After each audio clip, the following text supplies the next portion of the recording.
right, so excited this afternoon to have Mr. George Burge on the line. George, how you doing, my friend?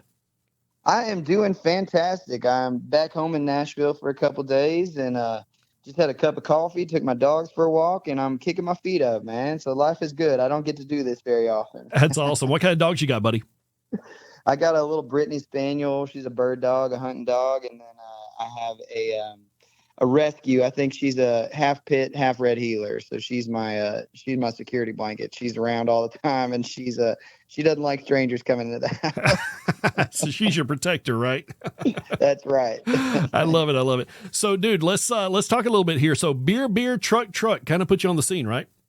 Yes, sir. Yeah, that was something I did a few years back, just kind of defending country music against somebody making fun of it. I wrote a song out of it and ended up going viral and opening a bunch of doors for me. It's kind of funny because a lot of people that put stuff out, they think, okay, well, I'm just going to kind of do this one for fun, and then it ends up blowing up for them, right? Exactly. You never know what's going to open the door, and that was kind of my ticket. And it's so funny. You chase a career forever, and you make music, and you just you wait for your chance. And that was one that I never in a million years thought would have been the one that opened the door for me, but it did, and luckily we had some stuff to back it up once that door did open. So you always think you know how life's going to work out, and then it does something completely the opposite. Yeah, exactly. It's kind of like, you tell God what you want, and then all of a sudden he says, here, hold my beer, right? Exactly.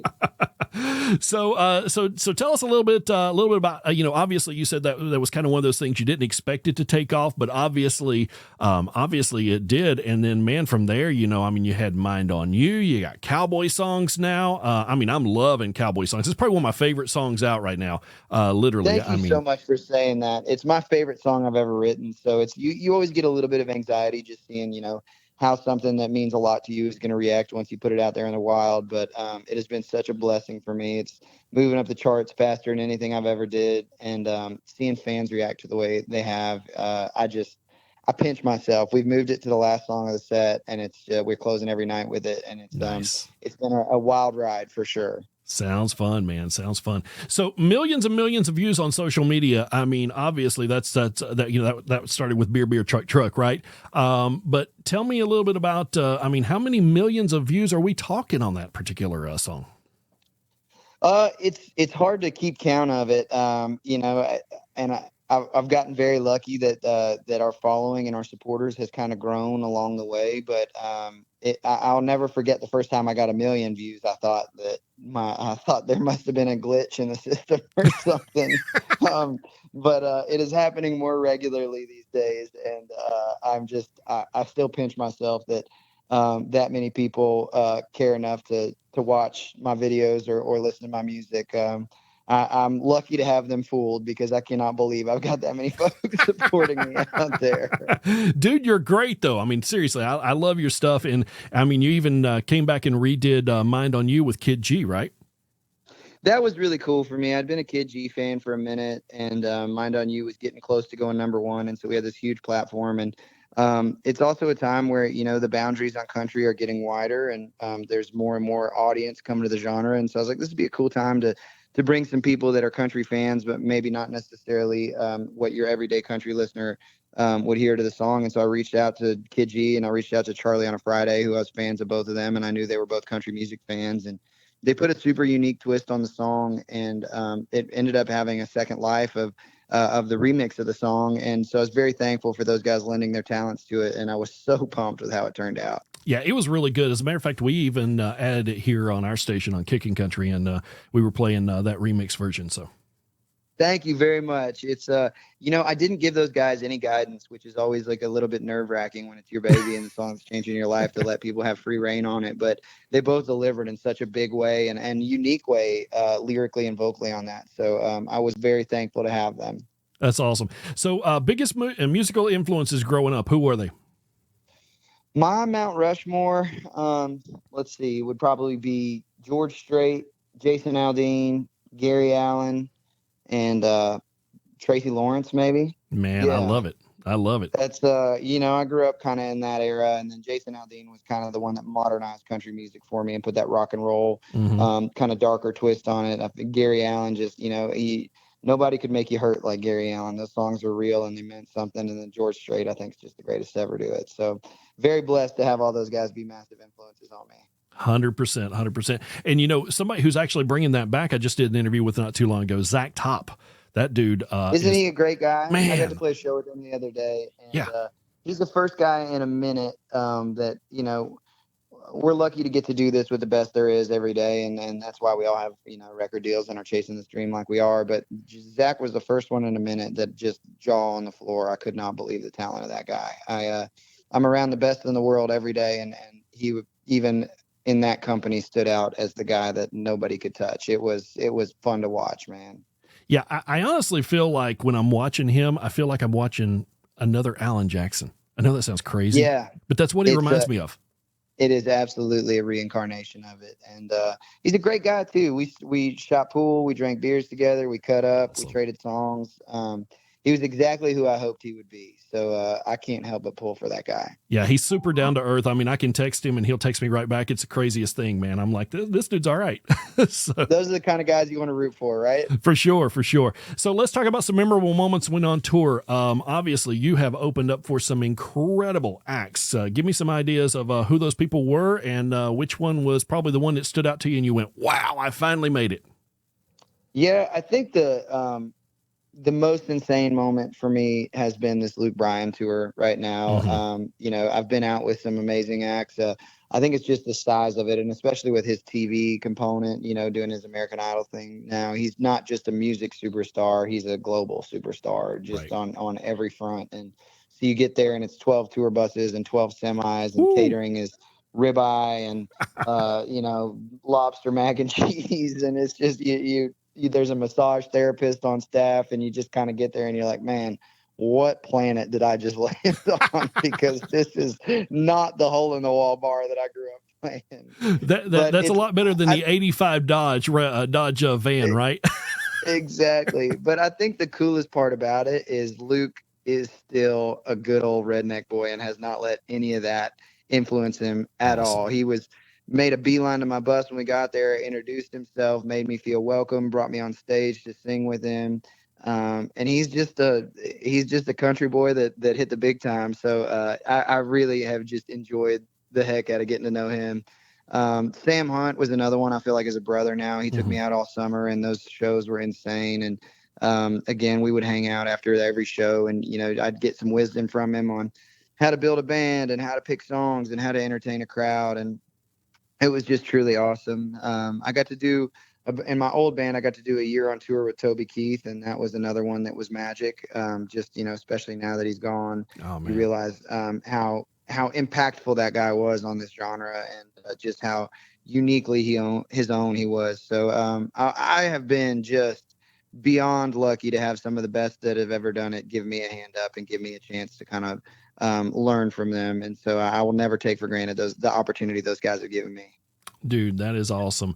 So, obviously one thing we do here on Kicking Country that a lot of stations don't do because we're a nationwide digital station, is that we actually play up and coming artists, people that are down on Broadway, paying their dues every single weekend, busting their humps, that can't get on national radio. Right.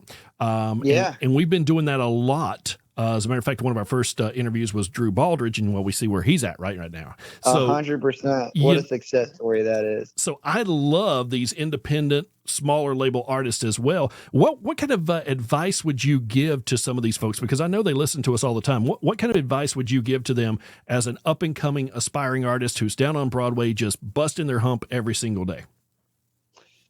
Gosh, I mean, I think the thing that took me the longest to learn, which was what actually moves the needle and changed everything for me, was to not chase. I remember when I first moved to town, I had gotten a record deal, and I felt like my whole world was going to change, and then it kind of stalled out, and I was like, all right, well, this guy's working. I'm going to try to look and sound more like him, and then you end up just being a watered down version of that person, and so.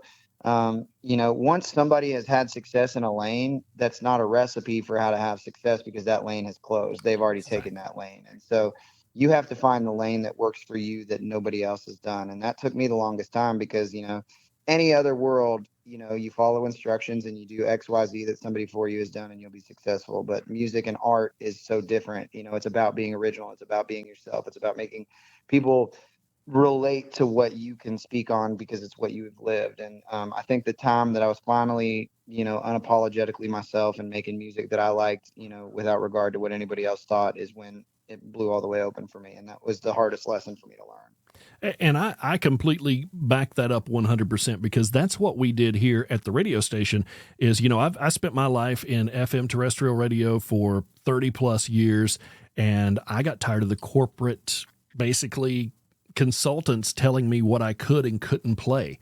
Sure. And so I decided to open up this radio station and go, do something nobody had ever done, right? Bring on these new artists and start interviewing them and playing their music and doing breakout artists and all this different. Nobody was doing that. And let me tell you something. It's crazy. What's funny is I'm getting more recognition now by the record labels than if I did it the way that we were taught to do it forever. There's right? something magic to being unapologetically yourself, because it's real, and real is what people connect with. So it's the best thing in the world. It's also the scariest thing in the world because it points back to you, right? There's nowhere to hide it. Exactly. It's not like you could look at somebody and go, well, you know what? They're doing it and they're making it, right? Yeah, exactly. I agree. So what's on the horizon after Cowboy Songs, bro? We've got a new song called Missing Tonight coming out in September, which I'm really excited about. Where we've got a couple more in the can that we're working on to round out this record. I've been writing like crazy. I've had writers out on the bus with me almost every weekend, and there's a lot of stuff coming out. And then we're finishing up this Luke Bryan tour this year. We're going to do some headlining dates, and then some big tours coming next year. So we will be on the road bringing all this new music out, and we will definitely have more new music on the way very soon. Dude, that is so awesome. So I got to ask you, one of my favorite questions to ask everybody is, are you a beer by the lake, pool, river, or beach kind of guy? That's a great question. I think I'm a beer by the beach kind of guy. I grew up on the lake, so nostalgia is the lake for me. I think if I'm by myself, it's a beer on the lake with a line in the water, but my wife loves the beach, and if your wife's happy, that makes the whole world a lot easier. So I'm a bear by the beach guy. Happy life, happy wife, right? Exactly. So what kind of beer you drink, buddy? A cold one, I guess. As long as it's cold, you don't care, right? Exactly. I'm not too choosy. I love it. Hey, man, I want to be respectful of your time. Let me ask you this real quick. What's the best way for everybody to get in touch with you? I would assume social media, but I don't know for sure. Yeah, social media is the best way. It's just George Burge wherever you hang out. I'm on Instagram the most. I try to take care of the other platforms too because I'm supposed to, but I take pride in doing all my own stuff. So if you message me or whatever, that's me hitting you back, and I'm very thankful for the real relationships that I've built on that. So say hi if you heard this. And by the way, just so you know, he is married, so he's not going to ask you to go on a date, okay? So if that is, it's a fake bot. Right. Yeah. Unfortunately, I'm not going out on any dates. I'm locked down over here. But I am thankful for everybody supporting me on the way. I love it, brother. Well, thank you so much. We appreciate your time, man. We're going to keep spinning your stuff. I can't wait for that new single to drop. As a matter of fact, if you want to send it to me early, we'll pop it on for like a week hour early or something. If we're allowed to do that with your label, just let me know. You guys are the best. Thank you so much.